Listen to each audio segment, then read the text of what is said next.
네, 기자들의 눈으로 정치권 소식을 들여다봅니다. 불사조 기자단, 경향신문 박순봉 기자, 문화일보 이은지 기자 두 분 나와 계십니다. 어서 오세요. 안녕하세요. 자, 이 국민의힘이 전당대회 날짜가 정해졌고요. 이 당권 주자들이 연이어 또 출마 선언하면서 분위기가 달아오르고 있습니다. 관련해서 한번 깊이 뒷이야기를 들어보죠. 자, 박 기자님. 네. 지금까지 보면 안철수 의원, 또 황교안 전 대표죠. 또 강신업 변호사, 이런 후보들이 출마 선언을 했고요. 오늘 오전에 드디어 김기현 후보가 합류했습니다. 아직 공식 선언이 나오지 않은 주자들은 나경원, 유승민, 권성동, 조경태, 윤상현, 이런 후보들인데요. 자, 당권 주자가 언론에 뭐 한 10여 명 거론이 돼요. 그런데 권성동 의원 출마 여부가 중요하다, 이런 얘기. 왜 그런 겁니까?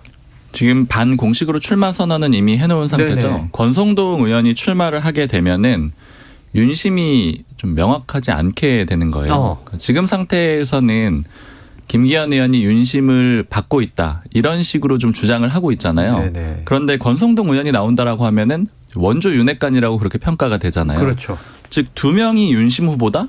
이러면 윤석열 대통령이 아직 정하지 않았구나, 이런 네네네. 메시지로 읽힐 수가 있게 되고, 예.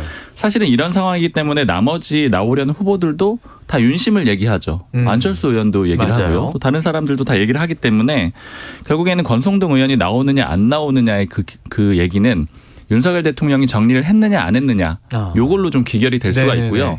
그리고 의원들이 받아들이는 입장도 마찬가지예요. 당원들도 마찬가지고요. 누가 윤석열 대통령의 지지를 받는 거지? 이게 지금 굉장히 혼란스러운 그런 그림이 되는 거잖아요. 특히 권성동 의원이 공식으로 출마를 하게 된다, 이렇게 되면은 윤석열 대통령이 어느 한 명을 선택을 해야 되는데 그 과정도 좀 만만치가 않아요. 그러니까 예를 들면 나오기 전에 정리가 되는 거랑 선언을 한 다음에 주저앉히는 건 또 그림이 다르거든요. 그렇죠. 굉장히 어려운 작업이 될 거기 때문에 권성동 의원이 나오게 된다? 이러면 나머지 후보들이 우리도 한번 해볼 만하겠다, 윤심이 정해지지 않았구나, 이렇게 읽히게 되면 그야말로 전당대회 당대표 선거가 춘추전국 시대처럼 열릴 수 있게 되거든요. 네.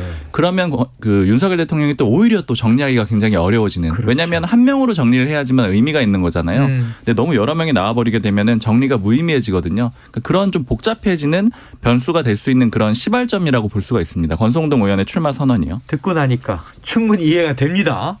혼란해져서는 안 되죠. 딱 이제 뭐 윤심이라고 한다면 이렇게 딱 집중됐을 때 힘이 발휘되는 건데, 그렇다면 박 기자님한테 다시 여쭤볼 건 이거예요. 과연 주자들 간의 정리가 가능한 것인가? 이 친윤 후보가 단일화돼서 나올 수 있는 것인가? 그렇게 정리되겠습니까? 윤석열 대통령이 정리를 하면 언제든지 바로 정리가 될 건데, 문제는 그걸 실행에 옮길 수 있느냐 없느냐, 요 문제고, 실행에 옮기기가 좀 쉽지 않을 수도 있다, 이런 예측도 같이 있어요. 왜냐하면 당무 개입이라는 그런 비판도 좀 부담스러울 수 있고요. 그래서 윤석열 대통령이 하지만 우회적으로 표현은 할 수가 있거든요. 지금 이제 예전에 제가 몇 번 설명을 드렸는데, 이번 전당대회에서 이번 그 친윤 그룹이나 아니면 주류 세력에서는 마치 총선하고 마찬가지로 보고 있다라고 말씀을 드렸잖아요. 전당대회에서 패배하면 안 된다, 이런 식의 표현을 쓰고 있다라고 말씀을 드렸잖아요. 그만큼 절박하기 때문에 만약에 막바지에 가가지고 혹시 친윤 그룹이 안 될 것 같다, 이런 상황이 오면은 윤석열 대통령이 반드시 정리를 할 것이다, 이런 관측들이 좀 다수이긴 하고요. 그것보다 더 포인트는 윤심을 알 수 없다라는 게 더 포인트예요. 그러니까 우리 당원들도 알 수가 없고 국민들도 잘 알 수가 없는데, 사실은 여기에 연결해서 의원들도 잘 모르거든요. 의원들의 정보 격차가 굉장히 크고, 사실은 이게 윤심이야 아니야, 이거를 누구한테 물어봐야지 정확하냐면 윤석열 대통령한테 물어봐야 되거든요. 그러니까 예를 들자면 장제원 의원이 김기현 의원을 도와주는 것 같은데요, 이게 대통령 뜻입니까? 이렇게 대통령한테 절대 물어볼 수가 없다라는 거예요. 결국 이 상황에서 정보 격차가 생기고 혼란이 생기는 거거든요. 즉 이 상황에서 장제원 의원이 적극적으로 나서면 저걸 가지고 의원들은 나름대로 판단을 하게 되는 거거든요. 그러니까 이렇게 좀 혼란스러운 상황이 굉장히 유효하기 때문에 요 상황이 좀 이어질 것 같습니다. 당분간은요. 그럴 것 같네요. 참, 윤석열 대통령이 이게 김장 담궜어요, 뭐 이렇게 얘기하실 것도 아니고, 참 이게 어떻게 표현도 어렵고, 그러니까 받아들인 쪽에서는 시그널이 헷갈릴 수밖에 없고, 확인을 못하고 의원들한테 물어봤을 때는 의원들도 좀 정보가 없다라는 게, 그러니까 물론 이제 아주 핵심 그룹들은 가지고 있거든요. 근데 그 정보 격차를 가지고 결국에는 좀 허세도 부릴 수가 있는 거고 소위 블러핑이라고 하는 거죠. 그러니까 윤심을 업은 것처럼 그런 과정들이 있는 거예요. 거잖아요. 그러니까 어느 정도까지 정보가 있을까 이런 것들이 좀 중요할 것 같아요. 자, 이런 게 이 판정리가 안 되면 말이죠. 이 지금 최근에 당원 투표 100%로 룰 개정을 한 게 그럼 또 의미가 좀 퇴색되는 거 아니냐 이런 생각도 드는데, 자, 최근에 안철수 의원, 나경원 전 의원 때 아닌 나안연대 이름이 또 등장을 했습니다. 이 결국 이 친윤의 교통 정리가 제대로 안 된다면 이 또 나안연대 두 사람 좀 유리해지는 거 아닙니까? 그렇죠. 친윤 그룹이 정리가 안 되면은 기존의 지지율이 높은 사람이 유리하다라고 보시면 될 것 같아요. 나경원 전 의원 같은 경우에는 당원들이 많이 지지를 해주고 있었죠. 그리고 지난번 전당대회에서도 당원 투표에서는 이준석 전 대표를 물론 1%포인트 차이긴 하지만 앞서기도 했었고요. 원래 당원 지지가 좀 강한 편이고요. 그리고 안철수 의원은 일반 국민들한테 인지도가 높고, 그렇죠. 그리고 각종 여론조사에서 보면은 뭐 나쁘지 않습니다. 순위가 뭐 항상 순위권 안에 있는 그런 인물이기 때문에 일단 인지도가 높거든요. 당원이라고 하더라도 물론 일반 국민하고 조금 그 괴리되는 측면이 있긴 한데 숫자가 지금 80만 명 넘는다라고 하잖아요. 이 80만 명이 적어도 다 알아야 된다라는 거예요. 그러니까 인지도가 절대적으로 높은 후보들이 유리할 수밖에 없거든요. 즉 정리가 안 되면 표가 분산이 될 거고 여러 사람들 중에 누구 뽑지라고 했을 때 보통 선거 때 다 그렇잖아요. 이름을 일단 알아야지 뽑을지 말지라도 결정을 하게 되는 거거든요. 일단 그런 과정이 있을 거고요. 나안연대는 현실적으로는 아직은 뭐 주목할 만한 내용은 아닐 것 같아요. 왜냐하면 지금 안철수 의원이 지금 적극적으로 나서곤 있는데 나경원 전 의원은 여러 가지 좀 고민을 하고 있는 상황이거든요. 물론 이제 제가 측근들한테 들었을 때는 계속 주변에 나 어떻게 하는 게 좋겠어? 이렇게 물어보기도 하는데 그게 상당히 좀 나오고 싶어하는 그런 뉘앙스로 들린다라고는 해요. 그런데 다만 지금 이 윤석열 대통령으로부터 선물도 2개 받았잖아요. 그렇죠. 선물이라기보단 자리를 일단 2자리를 받았고요. 그래서 이 자리를 이제 받은 상태에서 일종의 선물을 받았는데 이걸 무시하고 나가는 그림이 조금 부담스러울 수가 있고요. 그리고 이제 소위 V2라고 해서 이제 김건희 여사가 좀 선호하지 않는다라는 그런 얘기들을 국민의힘에서 많이 하거든요. V2는 뭐예요? 이제 V1이 대통령이고 VIP1, VIP2 네, 그렇게 돼 있고. 이게 기자들의 또 은어구나.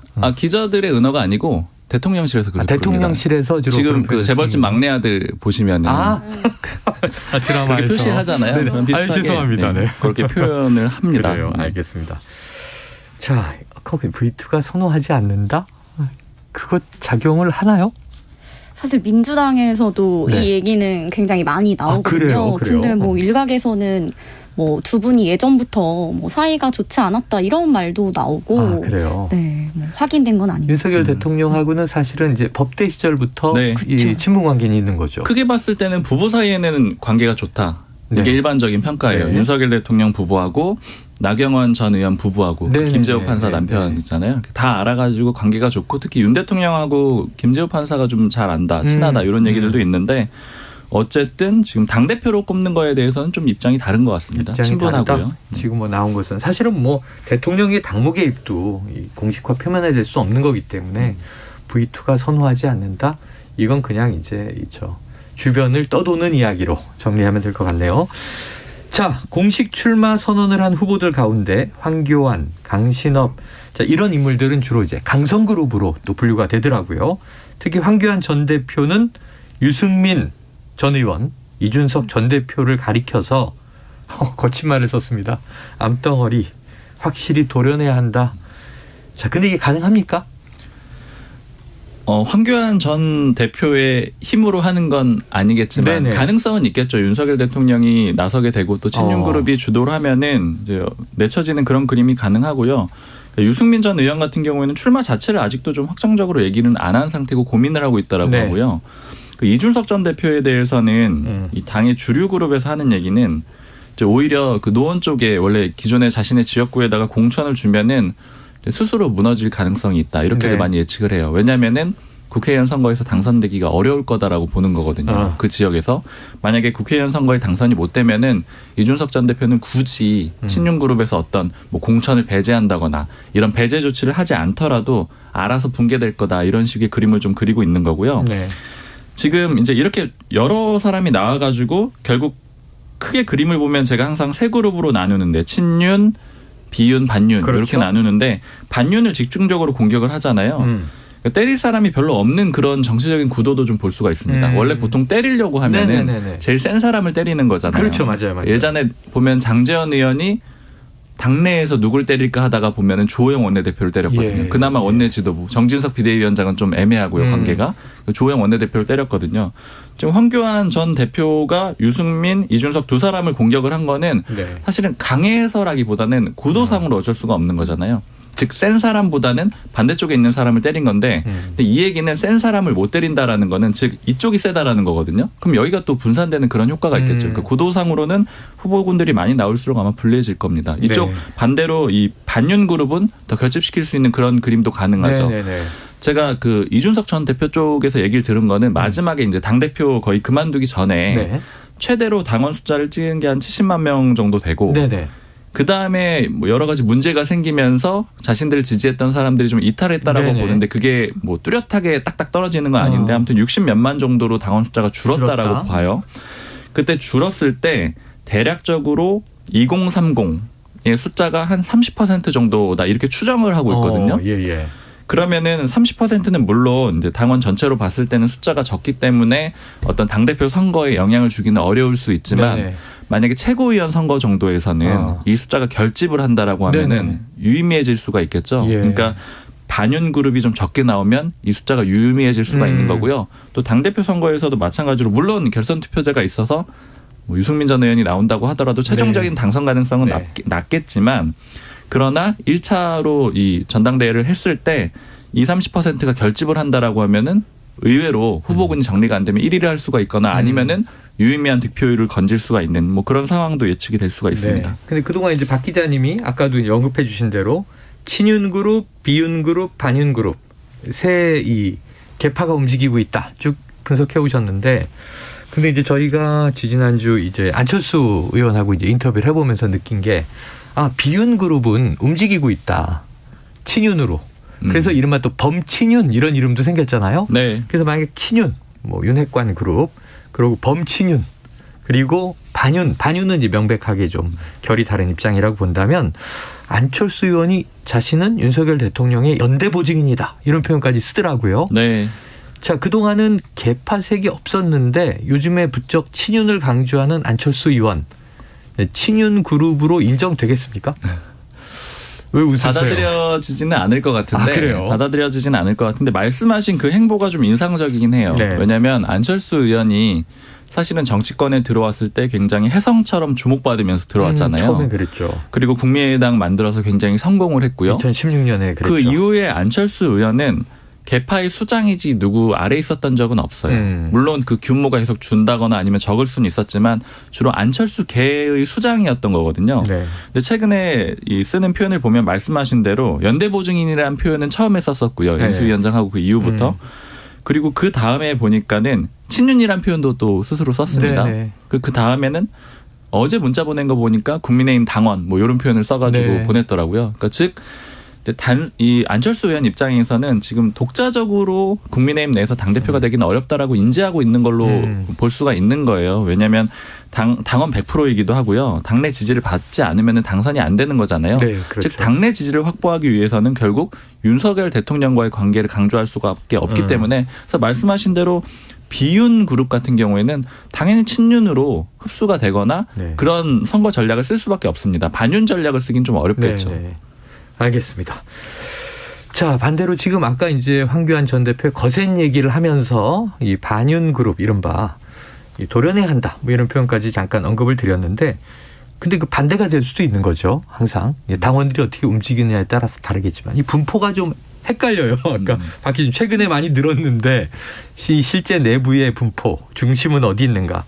그런데 이제 당원 100% 하다 보니까 대체로는 네. 우리가 이제 좀 강성으로 흐르지 않겠는가 이렇게 예상을 하다 보니 지금 보면 황교안 전 대표는 그래도 전에 대표를 했던 분이고 그런데 건희사랑 이 팬카페 만든 강신업 변호사도 출마 선언 또 가로세로 연구소의 김세의 또 신의 한수 신혜식 뭐 이런 이제 좀 유튜버로 활동하는 분들이 그것도 이제 일종의 극우 성향 유튜버 이렇게 얘기됐던 분들이 최고위원 도전 의사를 밝히고 있어서 좀 전당대회 변수가 됩니까?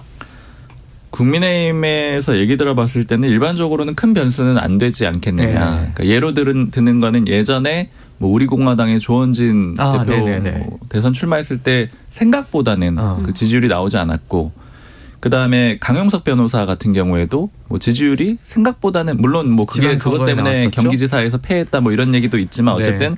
지지율 자체는 높지 않았잖아요. 그러니까 많은 구독자가 있고 인기가 많다고 하더라도 유권자들이나 당원들이 실제로 투표를 할 때는 네. 좀 다른 선택을 하는 경우들이 많기 때문에 네. 좀 변수가 되지 않을 것이다, 이런 식의 관측들이 좀 많고요. 예. 다만 어쨌든 일부라도 표를 가져가게 되고 이런 사람들이 인지도를 바탕으로 많이 나오게 되면은 그러니까 어떻게 보자면 의원들보다 인지도가 높은 사람들도 있는 거잖아요. 네. 그렇게 돼서 표가 많이 분할이 되게 되면은 아까 말씀드린 이 반윤그룹의 이 최고위원 선거에서 좀 유리한 고지를 차지할 수도 있어요. 반윤그룹이. 그러니까 지난주에 말씀드렸지만 예. 고민정 의원 모델이라고 말씀을 드렸잖아요. 네네네네. 모두가 친명계인 와중에서 혼자 친문계로 나오게 되면은 표가 딱 결집이 되면서 예. 의외로 선전을 하잖아요. 그렇죠. 그런 거에 한 변수로는 작용을 할 수가 있을 것 같습니다. 그래요. 자, 한편 다시 처음으로 돌아가 봅니다. 가장 유력하다고 지금 보여지는 김장연대. 근데 이게 정말 연대냐 아니냐 아직도 좀 딱 떨어지는 답이 없어서 이게 분위기는 연대처럼 풍기고, 근데 장제원 의원이 일전에는 아직은 데이트 중이다, 뭐 결혼 날짜 잡은 건 아니다, 이런 얘기를 했는데, 그런데 김기현 의원을 향해서 덕장이자 용장의 자질을 갖춘 지도자다. 이거는 이제 굉장히 극찬이고, 김기현 의원은 맛있는 김장을 하겠다, 이미 담궜고 이게 뭐 찌개도 끓이겠다, 뭐 이런 얘기를 했단 말이에요. 네. 그러면은 분위기가 지금 무르익은 거예요? 이거는 연대가 확정됐다고 봅니까? 확정은 없을 것 같아요. 확정은 없다? 뭐 전당대회 전까지 없다라고 보는 게 맞는데, 다만 전체적으로 지금 장제원 의원을 비롯해서 장제원 의원하고 가까운 그런 측근들이 일종의 김기현 의원 쪽으로 정리 작업을 시도하고 있는 거는 맞습니다. 네네네. 장제원 의원도 꽤 화답을 하는 그런 그림을 보여주고 있고요. 또 예를 들자면은 오늘 뭐 유상범 의원이라던가 아니면 김정재 의원이라던가 이제 이런 의원들이 장제원 의원이랑 좀 가깝다라고 평가가 되거든요. 이 의원들이 하는 얘기들을 보면은 안철수 의원은 나올 거면은 대선 출마를 포기하라던가 아니면 나경원 전 의원은 뭐 좀 자제를 해야 된다라던가 뭐 이런 식의 얘기를 하거든요. 메시지를 내고 있군요. 권성동 의원은 좀 까다롭죠. 그래서 이제 직접 언급은 안 하고 나머지 사람들은 살짝 정리하려고 하는 그런 그림을 만들고는 있어요. 근데 다만 어찌됐든 거나 김기현 의원이 이제 향후에 진행이 되면서 또 여론조사가 뭐 당원 대상으로도 할 수도 있잖아요. 그렇죠. 아니면 지지층 대상으로도 할 수가 있고요. 그렇죠. 어느 정도 실력을 보여줘야 될 겁니다. 어느 정도 지지율이 확보가 돼야지만 장제원 의원이 계속해서 지지를 하겠죠. 안 되는 그림에서 지원하지는 않을 것 같아요. 그리고 제가 듣기로는 장제원 의원이랑 권성동 의원이 좀 사이가 좋지 않아가지고 이런 식으로 좀 김기현 의원한테 힘을 실어주는 게 아닌가. 그런 생각이 중간지대를 확보하는 것이다. 그렇죠. 맞아요. 그리고 구도상으로도 보면은 권성동 의원이 당대표가 된다라고 하면 장제원 의원이 나서기가 굉장히 입지가 좋아집니다. 직접 등판하기도 어렵고, 예를 들자면 사무총장설도 있잖아요. 당연히 어려워지는 거고요. 그다음에 사무총장으로 안 나온다고 하더라도 다른 친윤그룹의 인사들을 어느 자리에 보낸다. 예를 들면 다른 가까운 사람들을 보낼 수도 있잖아요. 내세운다. 그게 다 좀 걸리는 거예요. 근데 김기현 의원이 물론 최근에 계속 자신 친윤이다 이렇게 강조를 하고 있지만 그래도 원조 윤핵관이라는 그 그룹에는 좀 속해 있지 않잖아요. 그러니까 그 정도 분리를 원하기 때문에 구도상으로도 그렇고 관계가 좀 좋지 않다라는 거는 뭐 다들 일반적으로 하는 얘기입니다. 자, 그럴 때 이제 우리가 대리인을 내세운다 이렇게 하죠. 자, 지금 뭐 우리 이은지 기자님 중간중간 말씀을 주시긴 했지만 청취자분들에게 목소리를 이제 들려주셔야 됩니다. 이제 민주당으로 가봅니다. 자, 윤석열 정부 들어서 두 번째 특별 사면이 결정은 됐어요. 사면은 28일 0시부터 효력이 발생한다. 김경수 전 경남지사의 사면, 민주당 지형에 영향을 주는 변수가 될까요? 일단은 될 거라고. 민주당은 그렇게 기대를 하고 있고요. 민주당은. 그런데 다만 이게 복권 없는 사면입니다. 맞아요. 그러니까 향후 5년간 선출직에 출마를 하지 못하는 거죠. 하지만 그럼에도 불구하고 영향력이 워낙 컸던 분이시기 때문에 김 전 지사 사면으로 이제 PK 부산 경남을 중심으로 좀 세를 좀 키울 가능성이 있고, 지금 친문계 의원들이 구심점이 없어서 좀 질이 멸렬한 상황이었는데 네네. 김 전 지사를 중심으로 다시 좀 노선을 확보할 수 있다. 그런 기대감들이 나오고 있습니다. 네네. 하지만 친명계에서는 당장 김 전 지사가 좀 정치적인 영향력이나 운신의 폭을 넓히긴 쉽지 않다고 보고 있습니다. 네네. 그 이유는 내년에도 지금 문재인 정권에 대한 수사와 동시에 이재명 대표에 대한 수사가 계속될 걸로 보고 있는데 지금은 단일 대우로 똘똘 뭉쳐야 한다. 친문이든 친명이든 뭐 전인 정부에 대한 이제 수사가 굉장히 강하게 들어오고 있잖아요. 그래서 김경수 전 지사가 만약 역할을 한다 하더라도 이러한 단일 대우, 야당 탄압에 맞서서 좀 이런 단일 대우 안에서 역할을 하게 되지 독자적으로 뭐 이재명 대표에게 뭐 약간 뭐 각을 세운다든지 뭔가 친문계가 뭐 별도로 세일을 막 구축해서 좀 이재명에 대항한다든지 이런 구도는 쉽게 나오기 어렵다. 그렇죠. 이렇게 보고 있습니다. 지금 일단 민주당 입장에서는 외부의 적, 어찌 보면 검찰과 그렇죠. 맞서고 있는 상황. 내부는 뭉쳐야 한다. 자, 내년에도 계속될 것이다. 내년이라고 하면 다음 주부터란 말이에요. 맞습니다. 사법 리스크 계속 이어지겠죠. 자, 그런데 이제 관련해서 거의 같은 얘기인데 이재명 대표가 지금 검찰 수사에 당당하게 임하겠다. 원래는 내일을 딱 찍어서 검찰이 소환 통보했던 거 아니에요? 그렇죠. 그런데 내일은 또 본회의가 예정돼 있으니까 뭐 국회의원 신문으로 일정 조율하겠다. 이건 이해가 되는데 자, 그동안 이제 침묵했던 이 대표가 먼저 얘기를 꺼낸 거라서 자, 이게 원래는 최고위원들 중심으로 지도부가 불출석 소환에 응하지 말아야 한다라는 의견이 좀 강했다라는 얘기도 들었어요. 어떻게 정리가 된 거예요? 맨 처음에 소환 통보가 왔을 때는 이재명 대표가 본인 출석하겠다 이렇게 얘기를 했다고 합니다. 있지는. 그런데 지도부가 반대를 한 이유는 28일에 광주 최고위가 또 예정이 돼 있었어요. 본회의 말고도. 그래서 이미 기사화가 돼서 28일에 일정이 있다는 걸 알고서도 사전 조율 없이 일방 통보를 했다. 절차적인 무례함을 범했다. 네네네. 그 이유 때문에 28일에 순순히 응해서는 안 된다. 이렇게 좀 의견이 모였고요. 다만 이제 당당하게 검찰 조사 임하겠다고 말한 거는 출두를 하겠다라는 말도 되지만 서면 조사 가능성도 아직은 열어두고 있어서 그런데 이제 측근들은 포토라인에 서야 한다. 지금은 포토라인이 없어졌습니다. 이제 조사가 비공개로 진행이 되는데 이재명 대표는 아무래도 제1야당의 대표이고 본인이 정치 탄압이라고 주장하고 있는 만큼 좀 공개적으로 취재진들 앞에 서서 직접 출석하는 그런 모습을 보일 것으로 보입니다. 얼마 전에 박지원 전 국정원장도 나를 공개 소환해달라. 그렇죠. 그 기자들하고 만나서 입장 다 얘기하고 들어갔죠. 자, 그래요. 근데 민주당이 이재명 대표를 수사하는 검사 16명의 이름과 얼굴을 정리한 이른바 웹자보를 공개하면서 상당히 시끄러워졌어요. 한동훈 이제 법무부 장관도 한마디 했고. 자, 내부에서 공개적으로 이의 제기를 한 사람은 이상민 의원 그렇죠. 한 분입니다. 자, 내부 분위기 어때요? 이상민 의원이 이제 반헌법적이고 반법치주의적 행태다라고 이제 공개 SNS를 통해서 비판을 했는데 한 거예요? 내부에서도 이제 일부 친명계 의원들은 전화를 드리면 아니 검사들이 당당하게 본인들 얼굴 내걸고 수사해야 되는 거 아니냐. 뭐 야당 탄압 아니고 그 정당한 수사라면 뭐가 문제냐 이러시지만 그냥 중도에 계신 의원님들이나 친문계 의원님들은 이건 좀 도를 넘었다. 선을 넘었다. 맨 처음 그렇죠. 처음에 박찬대 최고위원이 이제 최고위에서 이 판례를 가지고 와서 맨 처음 공개를 했어요. 그때는 기자들이 그냥 또 저러시네. 자주 예전에도 왜냐하면 다 최고위원들마다 그렇죠. 성향이 있잖아요. 검사 명단을 공개를 해왔기 때문에 근데 이번에는 사진까지 조금 넣어가지고 판례를 또 지역에 뿌렸잖아요. 그게 조금 문제가 커지는 모습입니다. 내부에서도 조금 논란은 있다. 네, 맞습니다. 자, 이 민주당과 검찰의 대치는 지금 뭐 극한으로 치닫는 것 같아요. 국민의힘도 이 7명 비대위원이 모두 이 일을 언급하면서 총력전에 나선 거 아닌가 싶은데 박 기자님, 국민의힘 내부 분위기는 어때요? 그러니까 어제 비대위 공개회의 때 비대위원들 다 나서가지고 이 문제를 얘기를 했거든요.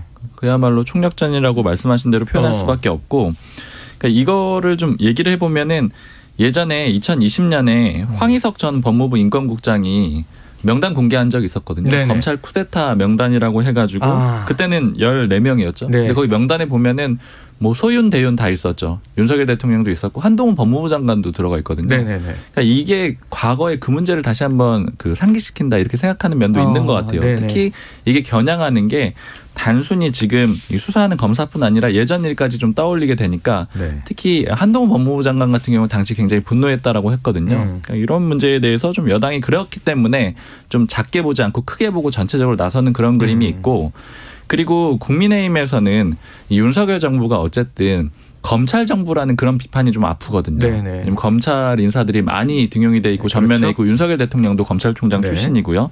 그런데 민주당이 이렇게 검찰을 좀 적극적으로 때려주게 되면은 오히려 그런 부분이 좀 상쇄가 돼가지고 괜찮다. 네네네. 정무적으로 나쁘지가 않다. 그래서 좀 따져보자면 오히려 국민의힘에서 굉장히 확 키운 거잖아요. 네. 지도부가 다 나서서 네네네. 이야기를 할 정도로요. 이 그림이 이 상황이 이어지는 게 나쁘지 않다라고 보는 정무적인 판단도 같이 깔려 있습니다. 예. 민주당은 검찰을 때리고 그런 민주당을 때리기가 국민의힘은 더 좋다. 여야가 바뀐 것 같다는 말을 많이 합니다. 예. 시간이 한 이제 뭐 40, 50초 남았는데 이 기자님 끝으로 노웅래 의원 체포 동의안 말이에요. 원래 내일 본회의가 열리면 요거 처리돼야 되는데 시한이 있잖아요. 맞습니다. 그런데 지금 최근에는 여당에도 구명운동을 벌이고 있다 이런 얘기도 들리고 어떻게 될 것 같습니까? 원래 내일 본회의가 열리기로 돼 있는데 지금 올해 말로 이제 만료되는 일몰법 3가지가 지금 여야 합의가 안 돼서 30일 본회의 얘기가 미뤄질 가능성이 네, 있다? 미뤄질 가능성이 있고요. 그리고 결과는 부결의 무게가 실리고 있습니다. 그래요. 그래요. 부결될 것 같다. 네. 그리고 이제 지금 내일 28일은 30일로 본회의가 한 이틀 연기될 수도 있다. 지켜보도록 하죠. 자, 오늘도 아주 쏠쏠한 얘기들을 많이 들었습니다. 자, 지금까지 불사조 기자단 박순봉 경향신문 기자, 이은지 문화일보 기자와 함께했습니다. 두 분 말씀 고맙습니다. 감사합니다. 예, 최영일의 시사본부 오늘